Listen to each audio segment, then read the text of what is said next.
안녕하세요. 한류의 신과 해외 반영을 소개하는 한류 클래스 TV입니다. 오늘은 한국적 쿨함의 탄생, 한 국가가 대중문화를 통해 세계를 정복하다라는 제목의 LA에 기반을 둔 미국 언론의 기사를 살펴보겠습니다. 요즘 올라온 한류 기사 중 가장 전문적인 시각의 기사 같습니다. 기사가 엄청 깁니다. 바로 보시겠습니다. 2012년 여름 이전까지만 해도 한국 밖에서는 래퍼 겸 가수 본명 박재상, 싸이에 대해 들어본 사람이 거의 없습니다. 그는 영화 음악계에서 두각을 나타낸 비처럼 영화배우와 같은 외모도 선구적인 K-POP 그룹 소녀시대만큼의 팬층도 없었습니다. 그러나 싸이가 강남스타일을 발표하자 그의 바이럴 열풍이 불었고 2012년 유튜브 조회수 10억 뷰를 돌파한 최초의 영상으로 마무리되었습니다.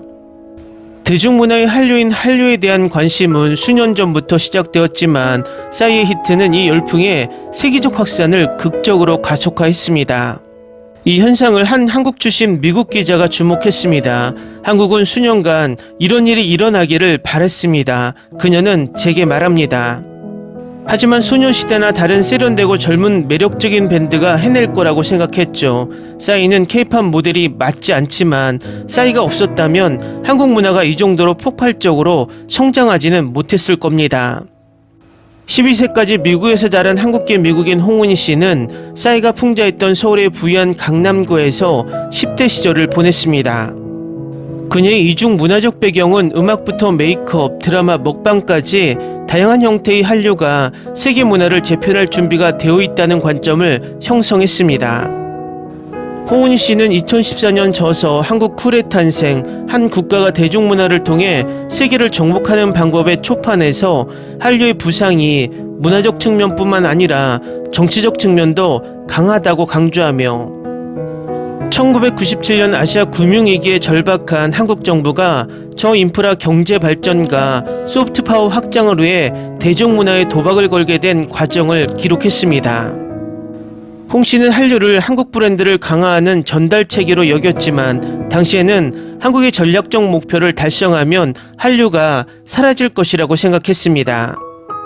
이 책이 출간된 지 10년이 넘었고 한류는 더욱 지배적인 위치를 차지하게 되었으며 BTS는 세계 최고의 밴드가 되었고 오징어 게임은 스트리밍 열풍을 일으켰으며 기생충은 영어가 아닌 언어로 된 영화로는 최초로 아카데미 작품상을 수상하는 역사를 만들었습니다. 이러한 중요한 사건들 덕분에 홍 작가는 이 한류 확장판에 4개의 새로운 장을 썼습니다. 오늘날 그녀는 한국이 한때 프랑스나 미국과 같은 국가에만 국한되었던 영국 쿨 영역에 진입했다고 믿습니다. 우리는 최근 한류의 놀라운 상승세와 이 물결이 앞으로 어디로 휩쓸지에 대해 이야기했습니다. 홍은희 씨는 저도 한류가 5년 이상 지속될 거라고 생각하지 않았는데 제가 틀렸다는 사실에 정말 충격을 받았습니다. 한류의 장기적인 전망에 대해 회의적인 이유는 무엇일까요? 저는 트렌드가 오고 가는 것에 대해 매우 냉정한 태도를 가지고 있었습니다. 같은 강물에 2번 발을 담글 수 없다는 생각 말입니다. 한류가 중공업의 트로이 목마라고 생각했습니다. 목표는 휴대폰, 선박 그리고 건설입니다. 한류가 제 역할을 다하면 그 말을 해체하는 거죠. 저는 사람들의 집중력이 짧고 5년 후에는 한국 가요에 관심을 두지 않을 거라고 생각했습니다. 그리고 제가 틀렸습니다. BTS가 분수령이 되었다는 것은 분명해 보였습니다. 입소문을 속일 수 없고 아이들이 듣는 음악을 속일 수 없기 때문입니다.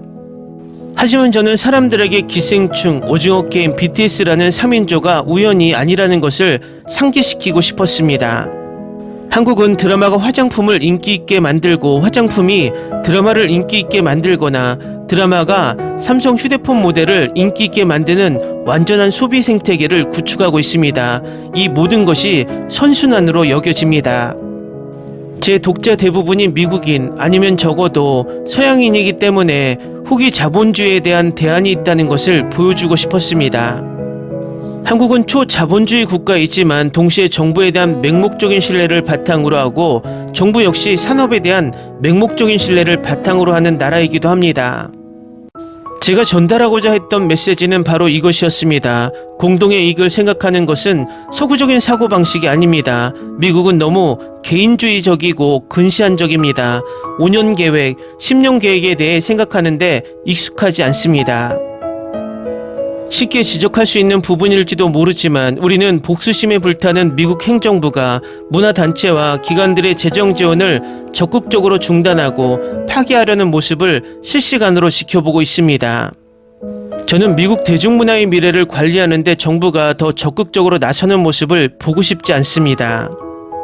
네, 맞습니다. 미국에만 적용할 수 없습니다. 한국은 최근 개발도상국이라는 역사를 가지고 있고 이는 아직도 국민의 기억 속에 남아 있습니다. 한국 전쟁 이후 정부는 한국 기업들이 제조업을 발전시킬 수 있도록 자본을 확보했고 민간 기업들은 그 대가로 자신들에게도 이익이 될 것이라는 것을 알고 기꺼이 그 자본을 재투자했습니다. 이러한 관계는 수십 년에 걸쳐 구축된 신뢰에 기반하며 공생적입니다. 정부의 집중적인 개입은 실질적인 법치주의가 확립되고 전반적으로 시민의식이 높은 국민이 있을 때만 효과가 있습니다. 미국은 매우 개인주의적이기 때문에 한국 모델의 특정 측면을 수입할 수 있지만 이는 상업적 차원의 것이지 정부 차원의 것이 아닙니다. 한류가 어느 정도 전환점을 지났다고 할까요? 주류 문화에 흡수되고 통합된 거죠. 잘 보면 한국식 요리를 파는 서양 음식점들이 많고 그게 이상하게 여겨지지 않습니다. 한국 마스크에 한국산이라고 적혀있든 아니든 사람들은 무조건 삽니다.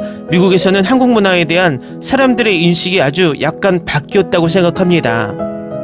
단순히 한국 문화를 좋아하는 사람뿐만 아니라 이제 한국어든 아니든 영어로 쓰이지 않는 영화를 보는 게 당연해졌습니다.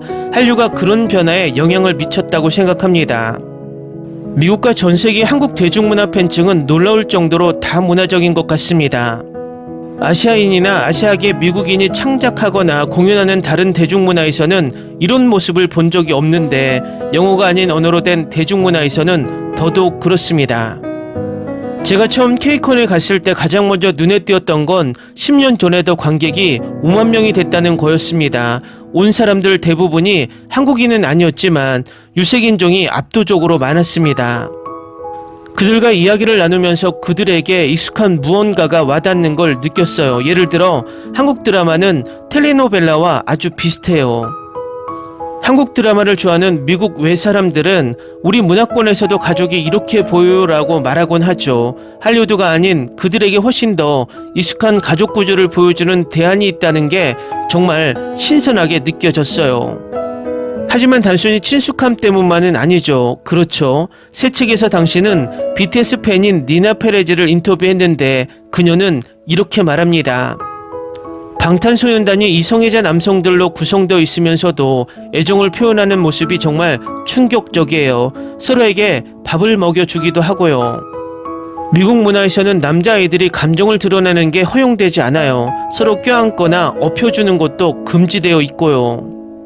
사람들은 한국 남성의 관계에 충격을 받았습니다. BTS가 얼마나 가까운 것처럼요. 그들은 서로에 대해 매우 민감하게 반응합니다.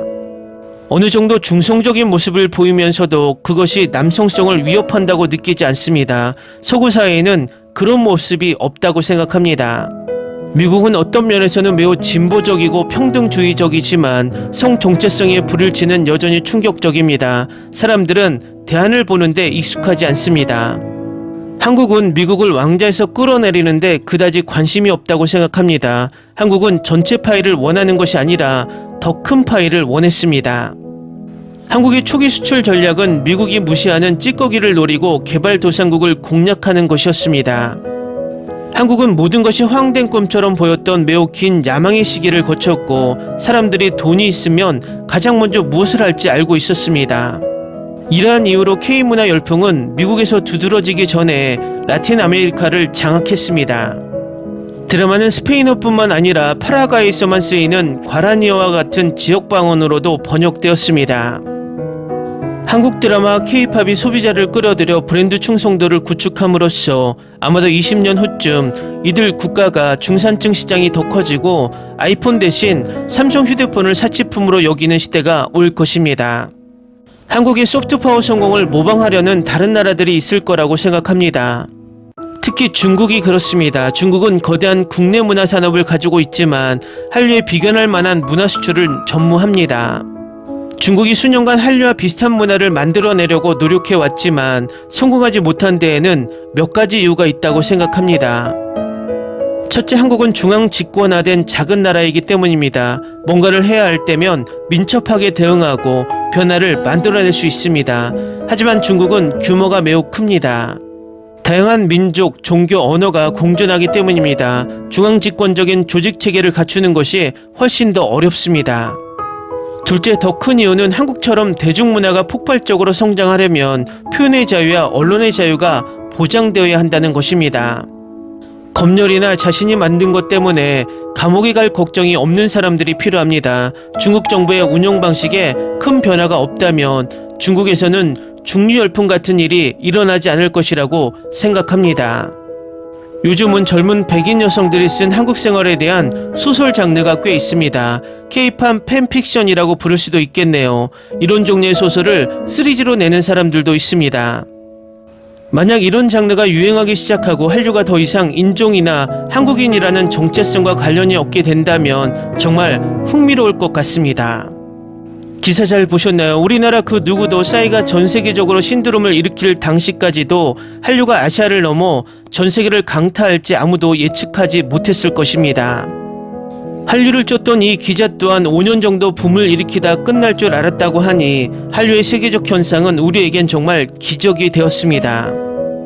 한류는 그야말로 세계 속으로 연착륙을 했고 앞으로도 K-팝, K-드라마, K-영화, K-푸드로 인해서 더 안정적인 문화로 자리 잡을 것으로 예측합니다. 한류 클래스TV는 한류 외신과 해외 반응을 꾸준히 쫓아가 보겠습니다. 재밌게 잘 보셨나요? 여러분의 구독, 좋아요, 댓글, 알림 설정은 컨텐츠 제작에 큰 힘이 됩니다. 그리고 항상 하시는 일마다 대박 나시고 행복하시길 바랍니다.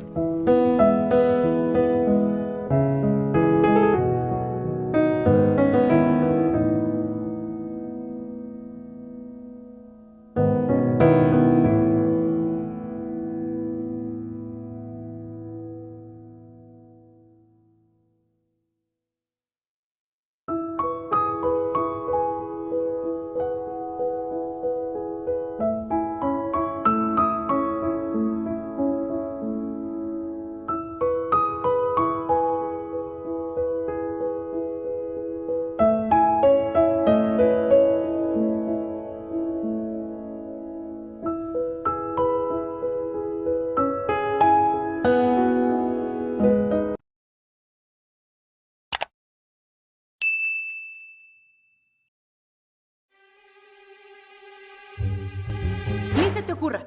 Olvida el ganso y los tomates. No hables de las ballenas. No es un acuario. No actúes como tonta. Que eras una genio. ¿Sí? No vayas a presumir, a la gente no le gusta eso. Y no digas cosas sin sentido. Y bueno, ¿terminamos? Hasta pronto.